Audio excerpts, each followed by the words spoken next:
네, 카가이 구독자 여러분 안녕하세요. 저는 카가이의 유호빈입니다. 네, 저는 오늘 메르세데스 벤츠의 신형 C클래스 시승 행사장에 나와 있습니다. W206 6세대 모델이죠. 네, 세계적으로 공개는 작년 3월에 이루어졌지만 코로나 이슈, 반도체 이슈 등이 겹치면서 출시가 자연스럽게 조금씩 밀렸습니다. 원래 예정은 작년 연말 국내에 출시할 예정이었는데요. 올해 4월에 고객 인도가 시작되고 있다고 합니다. C클래스는 굉장히 우리나라에서도 인기가 많은 차량인데요, SUV들의 인기가 강해지면서 자연스럽게 좀 판매량이 줄어들었는데요, 벤츠 코리아 측에서는 이번 6세대를 통해서 좀 C클래스가 다시 인기를 얻지 않을까 기대를 하고 있는 눈치였습니다. 우선 이 6세대 C클래스, 저는 가격 부분부터 좀 언급을 하고 가고 싶은데요, 디자인이 공개됐을 때는 사람들이 와, 디자인 정말 예쁘다, 이거 S클래스 아니냐 라는 말들을 했지만 가격을 보고 나서는 야, 이게 진짜 S클래스를 따라잡으려고 가격마저 저렇게 됐구나 라고 생각하신 분들이 많을 거라 생각합니다. 우리나라에는 지금 총 두 가지 모델을 출시하는데요, C200 포매틱 아방가르드 모델하고 C300 AMG 라인 모델을 두 가지 나옵니다. C200의 가격은 6,150만원인데요 전작에는 이 200에 4륜 모델이 없었거든요. 근데 이번에는 이 200에 4륜 모델을 기본으로 탑재하면서 약 한 200만원 정도 올랐다고 생각하시면 될 것 같습니다. 근데 뭐 이제 추가된 기능들은 이따 자세하게 언급해 드리겠지만, 추가된 기능들을 고려했을 때는 그래 뭐 200만원 정도면 나쁘지 않지 라고 생각하실 수 있습니다. 근데 이 C300의 가격은 조금 놀라운데요, 포매틱이 빠졌음에도 불구하고 가격이 6,800만원입니다. 와, 6,800만원이면은 E클래스의 엔트리 모델 E250이죠. 그거보다도 비싸거든요. 그 모델이 6,700만원입니다. 그리고 BMW의 3시리즈, 이 C클래스의 영원한 경쟁자라고 볼 수 있겠죠. 이 BMW의 3시리즈와는 약 1,000만원 정도 차이가 납니다. 저 정말 깜짝 놀랐어요. 그래서 이 높은 가격만큼 신형 C클래스가 어떠한 매력이 있는지 지금부터 한번 살펴보시겠습니다. 우선 디자인부터 언급을 드리겠는데요, 디자인이 대단합니다. S클래스 못지않은 중후한 디자인을 갖고 있어요. 전면부에서만 보면은 S클래스와 정말 차이를 찾기 어렵습니다. 그릴을 기준으로 S클래스와 비교를 하면 좀 구분이 쉽지 않을까 싶은데, 그릴의 모양이 조금 다릅니다. C300을 기준으로 말씀을 드리면, S클래스는 좀 역사다리꼴을 사용하면서 좀 중후한 멋을 낸 기분이라면, 이 C클래스 C300 모델은 그냥 우리가 평소에 아는 밑에가 넓은 사다리꼴 모양을 채택하면서 좀 더 역동적인 디자인을 채택했습니다. 후면은 보면은, 후면에서 이제 S클래스와 차이가 조금 납니다. 너무 똑같으면은 이제 S클래스 사신 분들이 좀 화가 나실 수도 있죠. 또 높으신 분들일 텐데.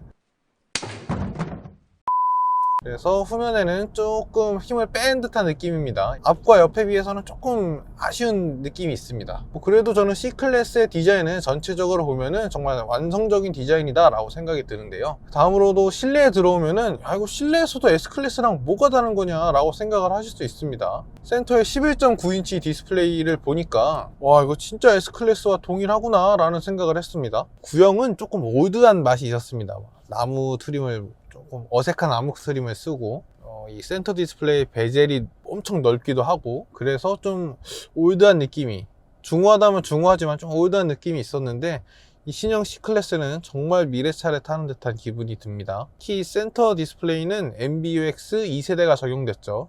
너무 S하고 똑같다 보니까 이 클래스가 걱정될 정도입니다. 특히 세로형 디스플레이는 제가 정말 좋아하는데요, 이 내비게이션을 볼 때 앞으로 가는 길을 봐야지 와이드로 넓어서 양옆을 봐봤자 무슨 의미가 있겠습니까? 이렇게 앞으로 어느 길을 가야지 미리미리 차선을 바꿀 수도 있고, 저는 안전에도 지켜야 되는 부분이라고 생각을 하는데요, 그래서 그런지 이 세로형 디스플레이 저 정말 마음에 듭니다. 그리고 뭐 휴대폰과 테더링을 연결하면은 인터넷이 되기도 하더라고요. 실내에서 봤을 때 S클래스와 가장 큰 차이는 역시 소재입니다. S클래스를 타보면 와, 정말 이런 부분까지 럭셔리해도 되는 거냐? 라는 생각이 들 정도로 차가 정말 고급스럽거든요. 근데 이 C클래스는 눈에 보이는 부분, 눈에 보이게는 정말 고급스럽게 해놨습니다. 하지만 이렇게 조금씩 내려가면은 딱딱한 소리가 어디선가 들려오죠. 여기도 그렇고요. 뭐 당연한 거죠. C클래스는 이제 벤츠에서 사실상 베이비 벤츠를 담당하고 있으니까, 여기 이 C클래스에서 마저 고급스러운 소재를 넣으면 S클래스가 이제 설 자리를 잃을 수밖에 없겠죠. 차량 크기를 살펴드리면요, 신형 C클래스의 크기는요, 전장 4750mm, 전폭 1820mm, 전고 1438mm, 그리고 휠베이스가 2865mm입니다. 휠베이스가 구형 대비 약 25mm 정도 늘어났는데요. 그래서 제가 아까 반환점에서 뒷좌석을 잠깐 타봤습니다. 엉덩이를 뒤로 딱 붙이니까 머리 공간도 딱 맞고요. 무릎 공간은 주먹 2개 정도 들어가는 여유 있는 크기다 라고 생각하시면 될 것 같습니다. 아이들을 태웠을 때는 충분히 패밀리카로도 사용이 가능할 거라고 생각이 됩니다. 이 타이어 크기도 잠깐 언급드리면요, C200은 18인치가 들어가고요, C300은 19인치 타이어가 들어갑니다. 휠 디자인 자체는 전 굉장히 괜찮은 것 같아요. E클래스에 적용됐던 휠은 조금 어색한 휠이 있었는데 그 비슷한 휠이 C클래스에도 들어가긴 하더라고요. 근데 아직 국내 사양에는 적용이 되지 않았습니다.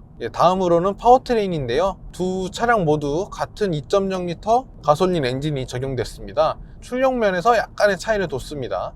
C200 모델은 최고 출력 204마력, 최대 토크 32.6kg/m의 힘을 내는데요, C300에 적용된 2.0L 가솔린 터보 엔진은요, 최고 출력 258마력에 최대 토크는 40.8kg/m의 힘을 냅니다. 두 엔진 모두 9단 자동 변속기가 조합이 됐습니다. 아직 국내에 들어오지 않았지만 곧 나올 C63AMG 또 역시 4기통 엔진이 적용된다고 하는데요, 무슨 63AMG에 4기통이 들어가냐 라고 생각을 하실 수 있죠. 저도 좀 아쉬움이 남는데요, 그 엔진은 또 2.0L 하이브리드라고 하네요. 네, 두 차량 모두 2세대 마일드 하이브리드 시스템이 적용됐는데요, 초반 가속을 할 때 이 마일드 하이브리드 시스템 덕분에 약 20마력 정도 힘을 더 추가로 받을 수 있다고 합니다. 이 마일드 하이브리드 시스템 자체가 연비에 직접적인 영향을 주는 것은 아니지만 배출가스를 줄이고 환경 인증 문제에 좀 원활하게 되는 데 도움을 줍니다. 이 차량의 승차감에 대해서도 간단히 언급을 드리겠습니다. 이 C클래스를 타보니까 고급스러운 승차감이라는 게 이런 거구나 라는 생각이 절로 듭니다. 구형을 탔을 때는 좀 어딘가 좀 빠진 벤츠 느낌이 강하게 났거든요. 그래서 이렇게 주변에서 보면은 역시 벤츠는 E클래스부터 타야 한다 라고 말을 하시는 분들이 많았는데, 신형 C클래스를 타보니까 이제 그분들이 말하던 벤츠는 E클래스부터 타야 된다는 말이 바뀔 수 있을 것 같아요. 노면의 이 불편한 부분들을 잘 걸러주고요, 그렇다고 출렁출렁한 느낌은 전혀 들지 않습니다. 정말 고급스럽고 안락한 승차감이다 라고 생각하시면 좋을 것 같습니다. 네, 그 다음으로 편의장비 옵션에 대해서도 말씀을 드릴게요. 우리 소비자분들이 메르세데스 벤츠를 조금 안 좋아하시는 이유가 편의장비 장난을 너무 많이 치죠. E클래스 작년 연식 같은 경우에는 우리나라에 통풍 시트도 없고요, 열선 스티어링 휠도 없고요, 생각보다 없는 게 너무 많아서 이거를 E클래스라고 뭐 8천만원 9천만원 파냐 라고 하시는 분들이 많았는데요, 이번 신형 C클래스는 여러 소비자들께서 야, 이거 벤츠 코리아가 파는 거 맞아? 이렇게 말씀을 하실 정도로 편의장비를 듬뿍듬뿍 담았습니다. 앞좌석 열선 시트는 당연히 들어갔고요, 앞좌석 통풍 시트와 스티어링 휠 열선 다 들어갔습니다. E클래스에도 없던 게 C클래스에 기본으로 탑재가 됐습니다. 트림별로 차이를 두지도 않았고요. 그리고 이 C300에 들어가는 경우에는 증강현실 내비게이션이 들어갑니다. 제가 지금 가면서 내비게이션을 잠깐 보고 있는데 사실 그렇게 큰 도움은 되지 않아요. 벤츠 자체 내비게이션을 쓰고 있는데 예전보다는 정말 많이 훌륭해졌습니다. 근데 이 내비만 들어오면은 약간은 버벅이는 느낌이 듭니다. 이 부분 역시도 무선 업데이트 같은 걸로 개선을 충분히 할 수 있을 걸로 생각이 되는데요, 좀 이 좋은 차에 맞는 내비게이션 품질을 갖춰주면 어떨까 라는 아쉬움이 살짝 남습니다. 그리고 이 C300에는 또 HUD도 같이 적용되는데요, 해상도 뚜렷하고요, 나오는 정보는 뭐 제한 속도, 내비게이션, 현재 속도, 어댑티브 크루즈 컨트롤 맞춘 속도, 차선 중앙 유지 표시 같은 걸 다 해줍니다. 네, 주행 보조 장비 같은 경우에는 어댑티브 크루즈 컨트롤, 차선 이탈 방지, 차선 중앙 유지, 차선 변경 보조도 추가가 되었습니다. 이 어댑티브 크루즈 컨트롤 같은 경우에는요, 방금 옆차가 이렇게 앞으로 들어왔는데도 부드럽게 감속을 해주고요, 속도를 올릴 때도 부드럽게 가속을 합니다.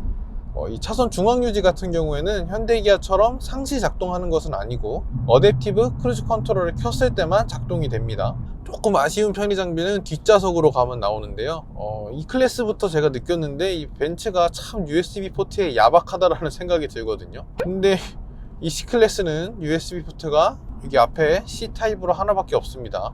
뒷좌석은 열선이 없고요, 해외 버전에는 있는 풍량과 풍향을 조절하는 버튼들은 모두 우리나라에선 빠져 있습니다. 네, 아무래도 C클래스다 보니까 영원한 마수 3 시리즈와의 비교를 안 할 수가 없겠죠. BMW 3 시리즈 같은 경우에는 국내에 출시한 지도 3년이 된 모델이기 때문에 직접적인 비교에는 사실 어려움이 조금 있습니다. S의 실내 구성과 굉장히 흡사해지면서 그 부분을 좀 비교해보면 어떨까 싶은데요. 3 시리즈는 굉장히 정돈되고 약간 보수적이고 올드한 느낌이 강하죠. 그래서 그냥 적당한 소재를 쓰고 그 적당한 조립 품질을 보여줍니다. 근데 이 C클래스는 S클래스와 비슷한 구성은 지녔지만 좀 저렴한 소재를 많이 사용한 느낌이 들고요. 이런 부분에서는 좀 3 시리즈가 나은 것 같기도 하고요. 물론 눈으로 봤을 때는 이 C클래스가 저한테는 훨씬 더 좋게 느껴집니다. 가격 차이가 많이 나기 때문에 야 이거 비교가 되겠어? 라고 하시는 분들도 있겠죠. 저도 물론 가격 차이가 1000만 원 이상 나기 때문에 직접적인 가격 비교가 의미가 있나 싶기도 하지만 3 시리즈도 곧 부분 변경을 하면은 이 C클래스만큼은 아니지만 가격 인상이 어느 정도 거칠 것으로 예상이 되고요. 지금 전체적으로 차량 가격이 많이 오르고 있기 때문에 차를 하루라도 빨리 사는 게 가장 싸게 살 수 있는 방법이라고 다들 말들을 하죠. 마지막으로 이 C클래스에 대해서 간단하게 말씀을 드리면요, 벤츠답지 않은 빠방한 옵션 구성, 그리고 럭셔리 브랜드다운 안락한 승차감과 때로는 스포티한 드라이빙도 가능하다, 다재다능한 차라고도 생각이 들고요. 그렇게 자녀들이 크지 않은 돈 많은 아빠들에게도 좋은 선택지가 될 수 있을 걸로 봅니다. 다음에는 이 C클래스의 시승 차량을 빌려서 조금 더 자세하고 꼼꼼하게 훑어보는 리뷰를 해보도록 하겠습니다. 오늘 리뷰는 여기서 마무리 하겠고요. 다음번에는 더 재밌는 차량을 갖고 여러분들께 찾아오겠습니다.